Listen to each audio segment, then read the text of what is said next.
girando com a ciranda, girando, girando, ciranda de cura, girando, girando, ciranda de amor, girando, girando, ciranda de luta, girando,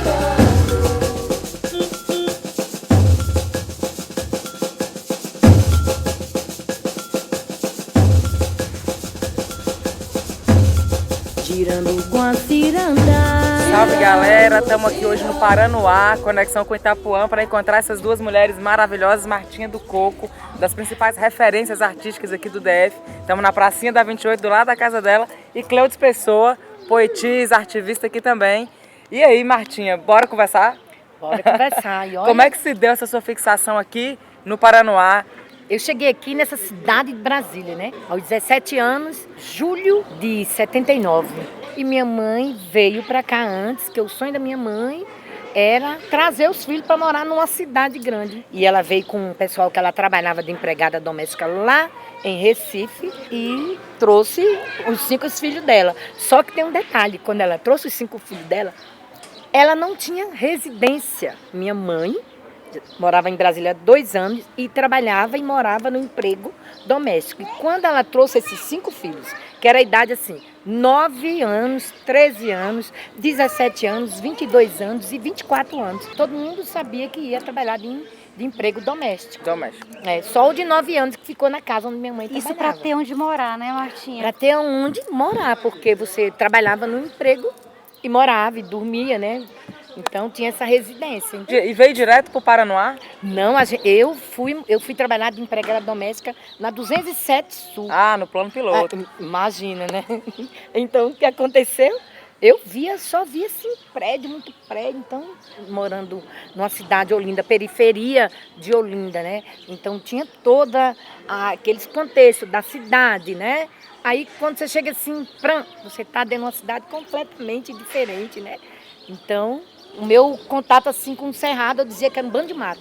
Aí depois eu saí do plano, fui trabalhar de empregada doméstica no Lago Norte. Aí eu conheci o quê? A Feira do Paranoá. Que daí já foi outra cara, né? Você vai numa cidade, você conhece logo a feira. Aí que é um baque mesmo, que daí aí que você se identifica com as histórias. Gente, ver as coisas que você via em Olinda, né? E daí na feira tinha reuniões. Na feira tinha o ativismo todo. Era um reboliço, além de ter coisas vendendo na feira. Só via gente na reunião. A luta pela água era muito forte, né, Martinha? A história da água, né? Então, nessa transição de governo, e o governo deu de cara com uma turma muito forte, que era a Associação dos Moradores do Paranoá. As lutas eram todos os dias, independente de ser domingo, segunda, era todos os dias. Esse aqui é um território de muita resistência, né? Muita gente não conhece, mas Paranoá está aqui, às margens do Lago Paranoá, o nome não é por acaso, e não queriam que esse território ficasse aqui, que a população mais pobre morasse aqui. Queriam jogar vocês para longe. Como é que foi isso? Porque eu cheguei em 79. Sim. Quando eu cheguei, Paranoá era uma vila, né? Era o tempo que estava criando os bairros, né?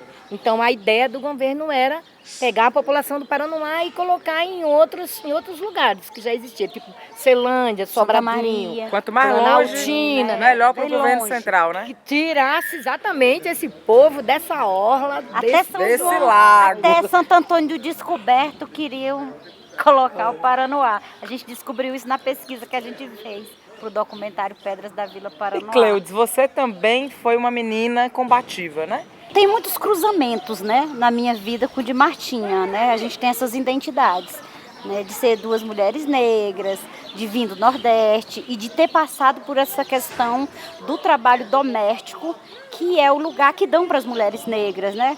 Como se a gente não pudesse fazer outras coisas, ter outras carreiras que é no seu trabalho serviçal, essa herança escravocrata que a gente vive.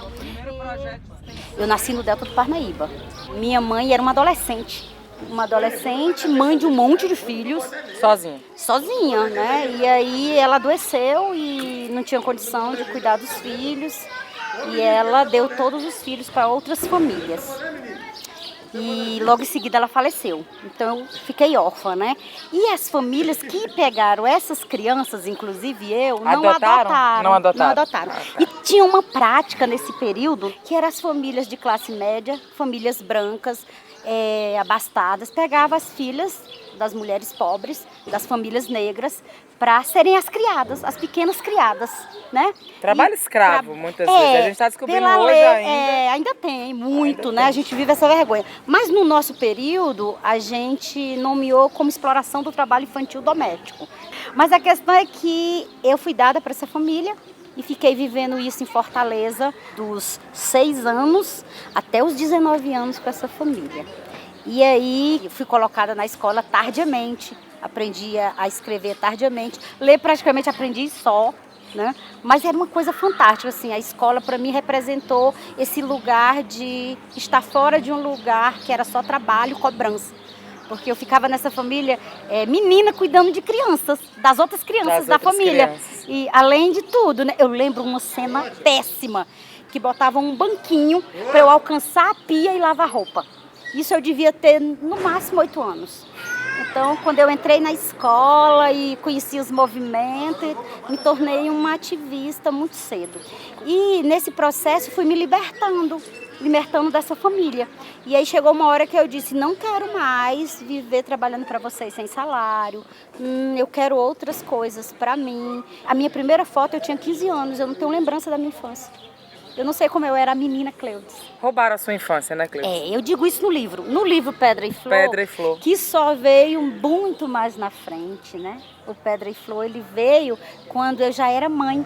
Eu já tinha sido anos ativista, já tinha entrado na universidade, saído da universidade. E aí, a partir de um trabalho terapêutico, eu digo, eu vou contar essa história, vou denunciar essa situação que eu vivi, porque eu penso que é uma forma de ativismo também. E aí uma das coisas que aconteceu durante essa escrita do livro é que eu resolvi resgatar meus irmãos. Então todos os irmãos que tinham sido apartados lá na infância... Você nunca mais tinha visto ninguém? Nunca mais tinha visto. Aí eu fui resgatar. Voltei no Piauí, fui no norte, tinha uma no Rio de Janeiro e a última que eu encontrei morava aqui e eu nem sabia. Artivista, é um termo que eu aprendi com a Cleudes também, né, gente? Parece que tá falando errado. Artivista, como é que é isso? O que é artivista? Primeiro então, me explique. Na verdade, isso é um conceito muito já antigo, quando a gente traz nossas artes, e aí eu digo, mais um monte de gente no mundo, coloca suas artes, os seus talentos a serviço de transformar a sociedade. Então, o ativismo enquanto luta social, a gente pega a nossa arte e coloca a serviço. Então, é artivismo, né? Que é o que perpassa nossas vidas. São as ativistas da arte. Eu diria ativista com arte. Perfeito. Ciranda de amor. Martinha, e quando é que você se entende musicista? Eu trabalhava de gari e nesse trabalho meu, quando dava a hora do gari almoçar, né, eu ficava todo garicônica ali. Na minha cabeça isso aí não funcionava, eu saía andando dentro da cidade. Porque quando eu trabalhava de gari, eu estava em uma parte que todo dia esse ônibus ia parar em outra cidade. Chamava o alternativo, o itinerante. Então eu me sentia muito bem de ir para o departamento de limpeza e chegava lá, olha, esse ônibus vai lá para Braslândia, varrer Braslândia. E eu queria conhecer a cidade. Bora. Eu falava, gente, eu tô nessa equipe.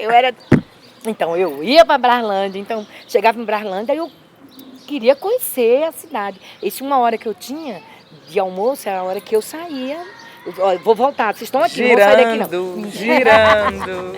Então eu conhecia muita coisa, sabe? Eu voltava para conhecer, parava para conversar com as mulheres. Então eu digo assim que foi aí que eu conheci Brasília. Eu conheci Brasília, varrendo Brasília. Aí o que aconteceu? Eu andava e encontrava uma balde, né? Tampa de panela e eu falava, gente, na minha cabeça, isso não é lixo. Isso aqui dá para bater, fazer um som.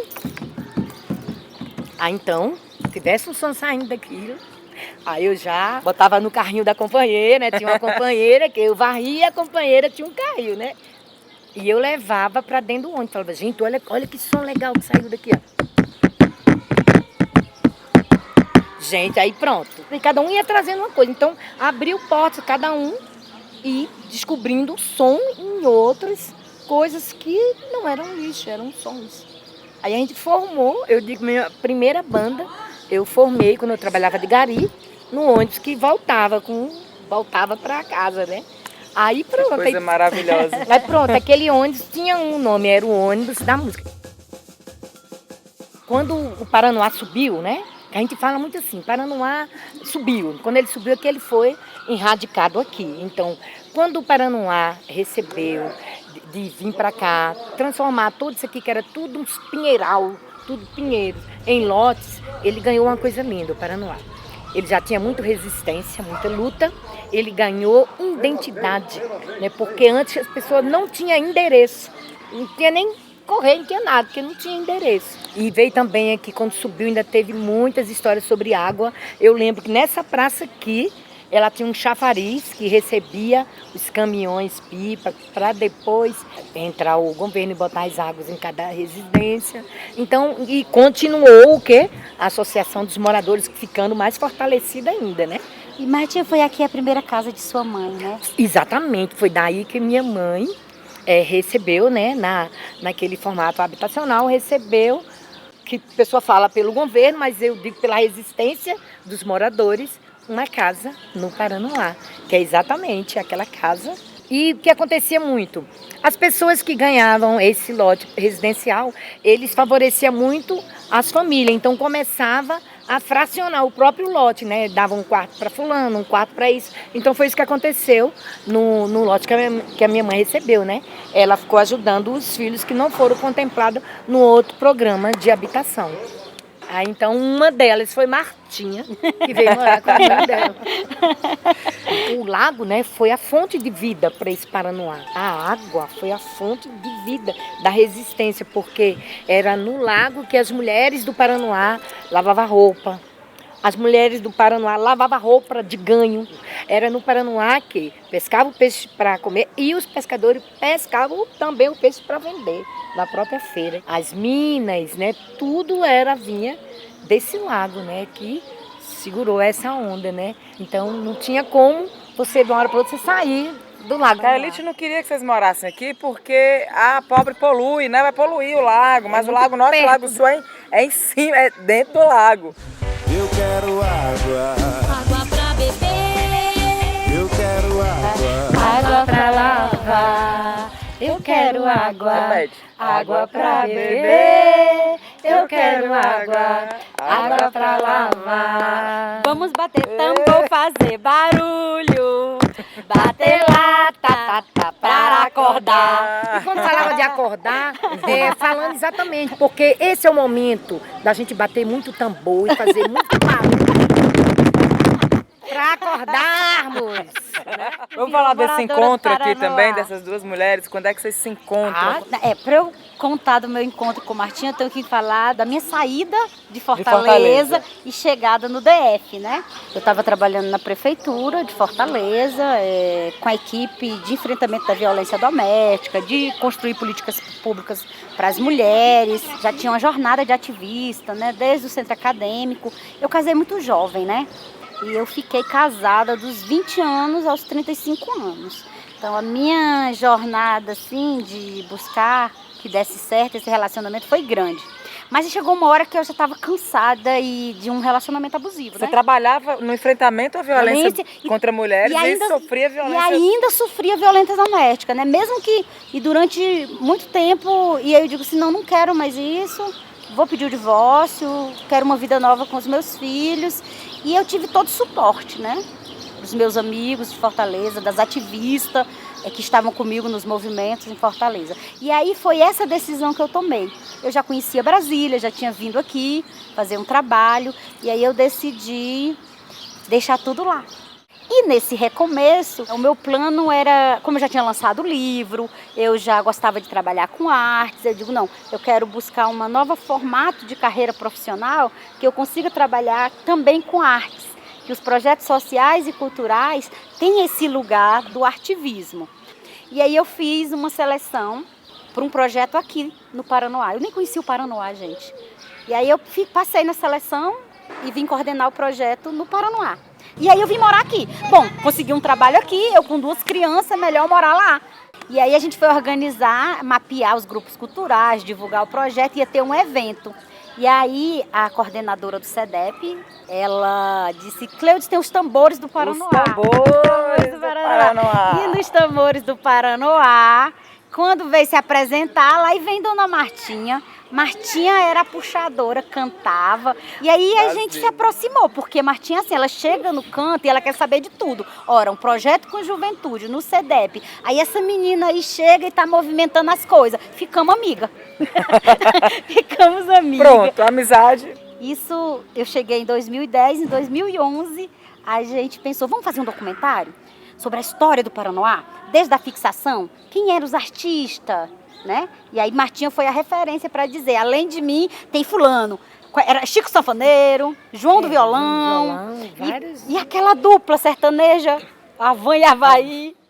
É importante colocar o lugar que a gente começou a trabalhar juntas. Quando eu saí do SEDEP, eu já moradora daqui, já tinha me enraizado, a gente criou um empreendimento cultural, eu e outras amigas que trabalhavam no projeto comigo. A Casa Viva Empreendimento Cultural, no Paranoá. Lembro. E nessa história, Martinha foi nossa referência. Ela fazia lá o coco com tapioca, cantava, a gente fazia os saraus, vinha artista de todo o DF para lá. E aí, nesse momento, finalizou o ciclo dela com o Tanoá, e aí eu olhava e dizia, né, ela é uma mulher negra, um talento enorme e precisava ganhar a vida disso e parar de ser invisibilizada numa banda o qual o nome dela não estava à frente. E esse pensamento eu fui dialogando com ela, né? E eu disse, Martinha, eu vou arrumar uma produtora para ti. Uma pessoa para você fazer sua música, fazer seus shows, começar a ter seu cachê. E aí a gente começou a procurar. Começou a procurar. Vamos atrás dessa produtora. E não rolava. Né? Não rolava. E a Martinha, minha filha, é você mesmo, né? A Casa Viva vocês já estão fechando, né? É você mesmo que já me conhece. Eu digo, tá bom, vamos fazer uma experiência. E aí começou a nossa jornada junto. E foi assim que aconteceu. Não tinha nenhum CD, de repente a gente conseguiu aprovar 2 editais. Eba. E aí foi 2 anos seguidos gravando música. Então hoje Martinha tem o Rodos Griot, que inclusive foi premiada. Ela foi pro Rio apresentar. Depois ela recebeu várias certificações do MINC, quando existia MINC. Quando ainda tinha Ministério da Cultura. Como mestra griot do Cerrado. E aí gravamos depois o perfume dela, não foi, Martinha? Isso. Que já foi um fato. Eu sinto o cheiro do perfume dela. Isso. Mulheres, eu queria saber, principalmente aqui da nossa compositora, da Ciranda de Amor e Luta, né? Você autorizou a gente usar aqui nessa websérie. Tá usando, tá lindo, todo mundo curtindo. Então, de onde veio a inspiração para compor essa música tão incrível, tão potente? E é uma parceria, né? Porque a Cleudes me convidou para fazer esse trabalho, né? Aí então eu falei, ó, me mande aí que eu vou musicalizar, né?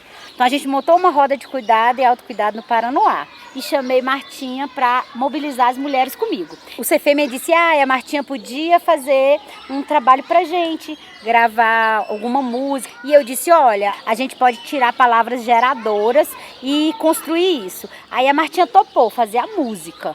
E daí fizemos, tipo assim, um oráculo, né? E daí musicalizei, né? Foi uma composição, então, assim, coletiva e direcionada para inspirar as mulheres a se cuidarem. E que esse autocuidado entre ativistas é para fortalecer a nossa luta, né? Por uma sociedade maior, melhor, mais cuidadora, mais amorosa. Tem muita gente que é de esquerda e fala que a esquerda cirandeira não serve. Vocês estão vendo aqui um exemplo de que esquerda cirandeira faz luta, resistência concreta, é mulher trabalhadora, é gente que cura. A ciranda mostra, Thalita, como as mulheres em suas comunidades são feministas organicamente. É para além da narrativa ser feminista, né? Porque a Martinha já era feminista. Nosso encontro só reverberou isso. Feminismo não é autoproclamação, né? Não é dizer que é. Feminismo é a prática. Exatamente. Olha! Cleudes, por que você é uma mulher combativa? Eu hoje, Thalita, questiono muito esse lugar da gente estar sempre no combate e de ser essa guerreira o tempo todo. Eu questiono, eu penso que a gente está em tempos de construir lutas com muita doçura, mas dentro do contexto do que é uma mulher combativa, eu sempre fui, desde menina, né? Para enfrentar as dificuldades da vida. Eu tinha que sobreviver, né? Eu estava sozinha no mundo e explorada. Então eu tinha que me movimentar e combater as amarras que me oprimiam. E foi assim que eu me tornei combativa. E Martinha, por que você é essa mulher fodástica combativa? Olha, eu acho que, quando vem assim, né, uma mãe solo é uma mulher combativa. Uma mulher artista, ela é combativa, né? Uma mulher de sonhos é combativa. Então a arte é o que mesmo, hein? É ser combativa, mulher. Maravilhoso, linda. Musa! Tá aí, Brasília. Receba É a Martinha nossa- do Paranoá. Girando com a ciranda, girando, girando. Ciranda de cura, girando, girando. Ciranda de amor, girando, girando. Ciranda de luta, Girando, girando. circularidade, essa é nossa missão. Arte, cuidado e ativismo. Marchamos em ação, o mundo roda. Ea, ea, ea. Mulheres girando. Ea, ea, ea. Com força e amor, mudamos nossas vidas. Girando, girando. Girando com a ciranda.